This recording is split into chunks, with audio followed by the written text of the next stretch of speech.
गर्मी बहुत बार हुआ, एक बावजूद आइल बानी, एक खातिर बहुत बहुत धन्यवाद। आपके मन में कुछ जिज्ञासा होगी कि भाई पदयात्रा जन हो रहल बा, जेकर नाम जन सुराज बा, ये काहे खातिर होता, इनमें का जनता के का समझे के चाहिए, और अगर रुआ ऐसे जुड़ो तानी तो कैसे जुड़ सकतानी, ऐसे रहो फायदा नफा नुकसान का बा। पहले तो हमार परिचय हुआ समझ ली। हमार नाम है प्रशांत किशोर। हम कोनो नेता मंत्री के लड़का ना है, साधारण परिवार के लड़का हैं। रोहतास जिला में हमार घर बा। बाबा हमार बैलगाड़ी चलावत रहन, मजदूर रहन। बाबूजी डॉक्टर रहन इधर सरकारी अस्पताल में। एजे सरकारी स्कूल से पढ़ ओढ़ के निकलल बनी जाए। 10 बरस संयुक्त राष्ट्र संघ में काम करत रही। यूनाइटेड नेशंस के नाम सुन ले हो।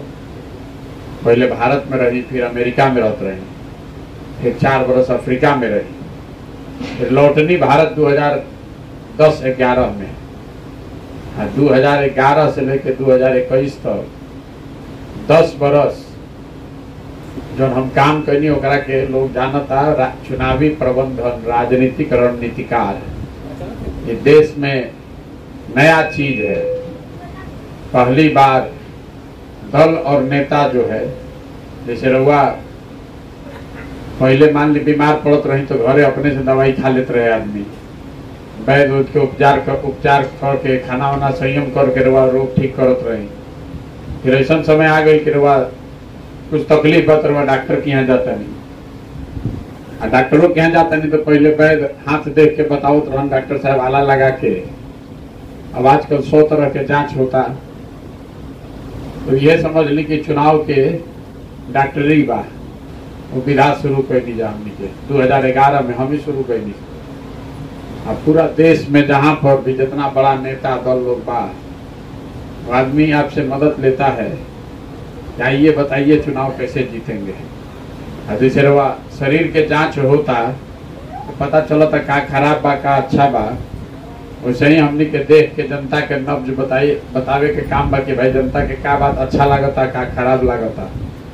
वही के अनुसार पार्टी दल जो बनैले बा जो नेता वो वैसे ही बात कहता, वैसे ही कार्यक्रम बनावता। पहला सफलता रहा देखनी 2014 में देश में हवा मोदी कैसा चल की दुनिया मतलब पहले देश में आदमी देखले ना रहे। बड़ा बड़ा दल नेता सब धाराशायी हो गया, पता नहीं चला कि क्या हुआ। फेसबुक आदमी नाम ना सुन ले रहन, व्हाट्सएप नाम ना सुन ले रहन। का होला रे भाई, ये सोशल मीडिया का होला। घरे घर उठत तनी रहा हाथ में मोबाइल बा, अखबार आई तब आई, नेताजी जब वही तब वही मोबाइल तो घन घन घन सुबह से शाम तक बाजता। जब बाजता तो वो मोदी लौकता। यही पहले आदमी के पता ना रहे। चीज हम शुरू करी 2011-12 में। जितना बार वो मोबाइल खोलो तो जो दल के प्रचार करते हैं ओकरे बात सुनाई देता, वो ओकरे बात लौकता। वो काम के 10 बरिस कैली, बहुत सफलता भी मिलल। जहाँ गई जब देश में सब भेज जीतल। बिहारों में आई रहे 2015 में, तो 14 में मोदी जी के जीते नहीं जा, अब 15 में उनका उलाट के हराइयो देनी चाहिए। बिहार में महागठबंधन जीत गई। लेकिन जितना जीत हार भाई कोई हमनी के जीत हार नहीं किया। जीतता हारता तो नेता है, दल है। दल बा, नेता बा और शरीर बा, तो कोई डॉक्टर जाए तो उनमें कुछ सुधार कर सकेला। जब शरीर ना रही तो उनमें सुधार क्या होगी। तो दल और नेता जीतता है, उसका कार्यकर्ता जीतता है, पब्लिक जीतती हारती है। हम लोग नहीं जीतते हारते, हम लोग तो उसमें थोड़ा मदद कर सकते हैं।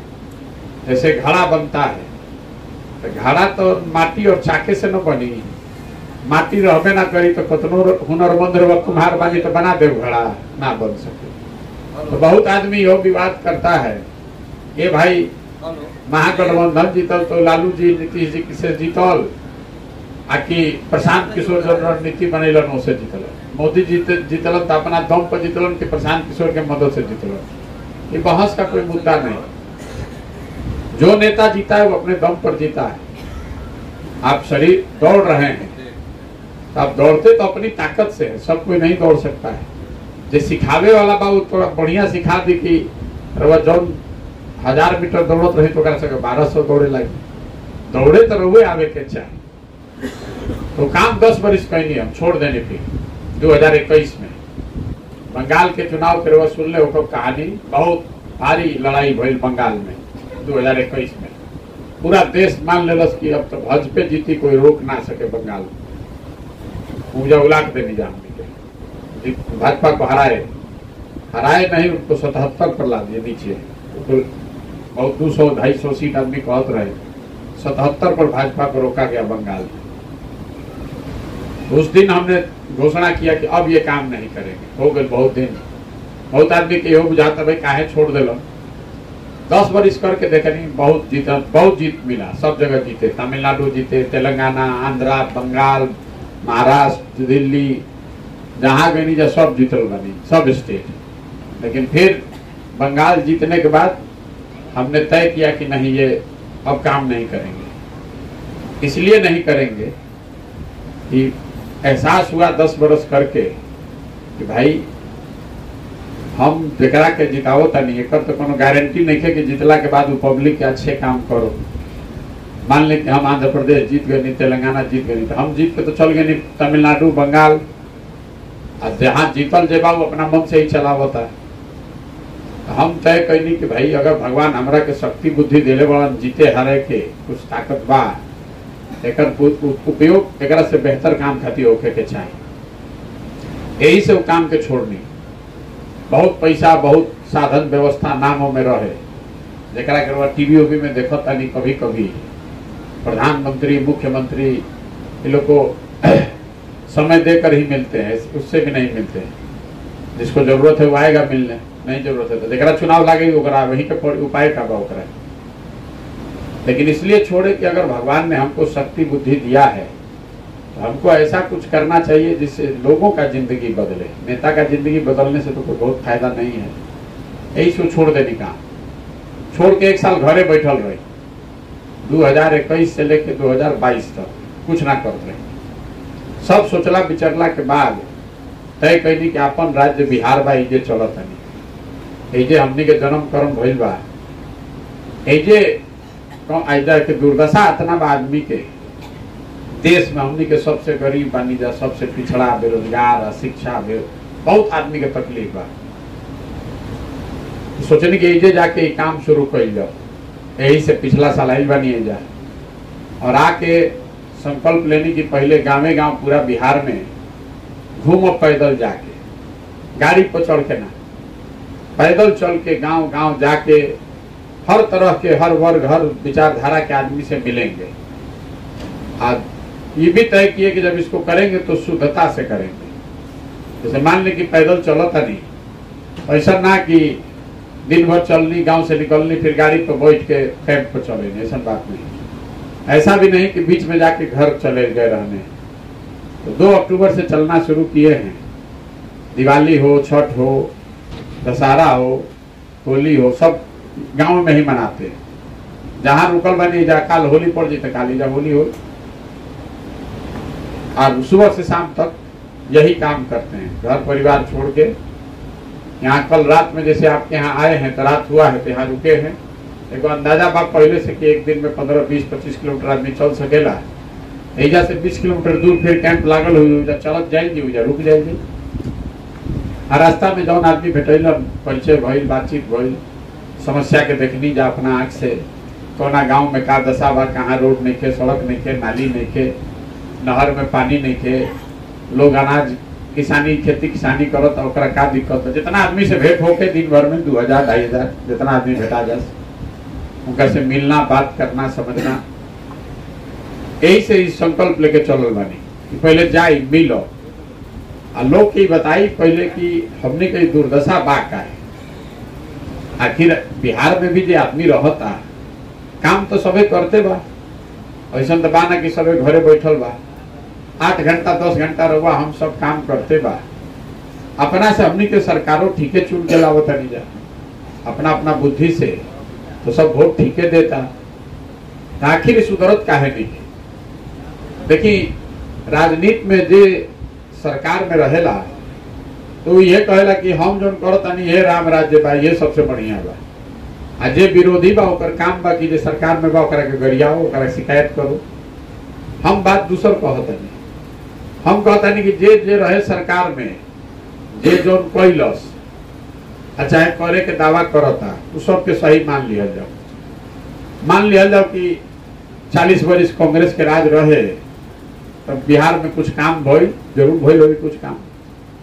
मान लिया जाओ कि लालू जी रहन 15 वर्ष, तो सामाजिक तौर पर जो गरीब आदमी था, पिछड़ा था, उसको बल मिला, आवाज मिला, इज्जत मिला, यह ना दावा करता है लालू जी। मान लिया जाओ, ठीक बात हो भाई, मैं माने में क्या दिक्कत बा। मान लिया जाओ कि नीतीश कुमार आयल बनन तो कुछ सड़क वड़क बन गई बा, बिजली आ गई बा, इहो माने में कोनो दिक्कत नहीं है। लेकिन अगर सब बात के रवा सही मानियो ले तो वो आज के जो हमने के दुर्दशा बा वो तो सामने ही बा कि सब सही बा।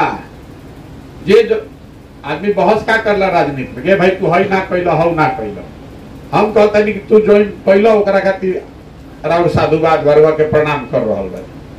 लेकिन जो कैनी ओकरा बावजूद तो सबसे गरीब हमनिए के बानी जाए, उसके बावजूद हमने के लड़कन के पढ़े के व्यवस्था नहीं थे, ओकरा बावजूद हमने के बेरोजगारी बहुत बा।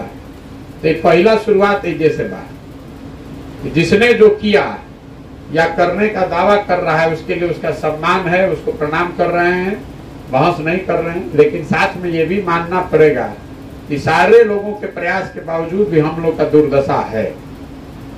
तो हमने के समझे के पड़ी कि हमने के दुर्दशा बा का है कि कोनो नेता के वजह से बा, सरकार के वजह से बा, कि कोनो दूसर कारण बा। जैसे पुरान रोग होला तो पकड़ में ही ना आवे कि रोग रवा बा का है, तो जब तक ओकर कारण के पता ना चली तब तक राउ रोग सुधर ना सके। तो पहले रवा समझे कि बिहार में इतना गरीबी बा का है। बिहार में इतना गरीबी ऐसे नहीं खे कि नीतीश के राज बा, कि लालू के बा, कि मोदी के बा, कि काल कोई दूसर के हो जाए। बिहार में इतना गरीबी ऐसे बा कि गरीबी से निकले के 3 गो रास्ता ऊपर पूरा दुनिया में आदमी बतैले बा।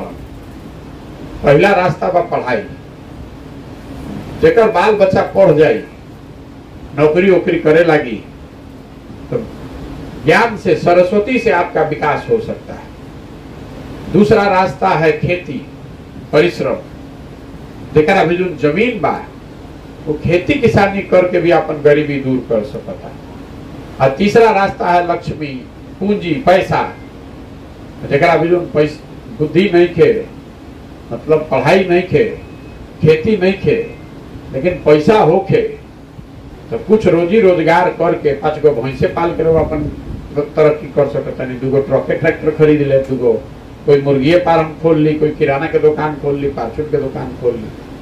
पूरा दुनिया में जितना विद्वान आदमी बाड़न वो यह बतैलन कि 3 गो रास्ता बा गरीबी से निकले के।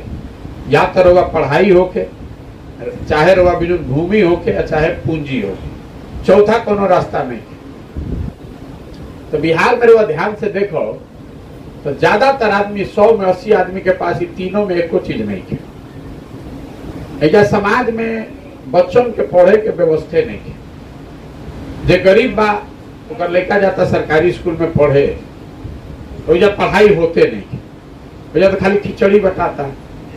बहुत आदमी यो सोचता कि हमार लड़का तो मान ली सरकारी में नहीं जाता, हमारा पैसा बा, हम प्राइवेट में पढ़ावता नहीं, तो ऊपर तरक्की काहे नहीं हो।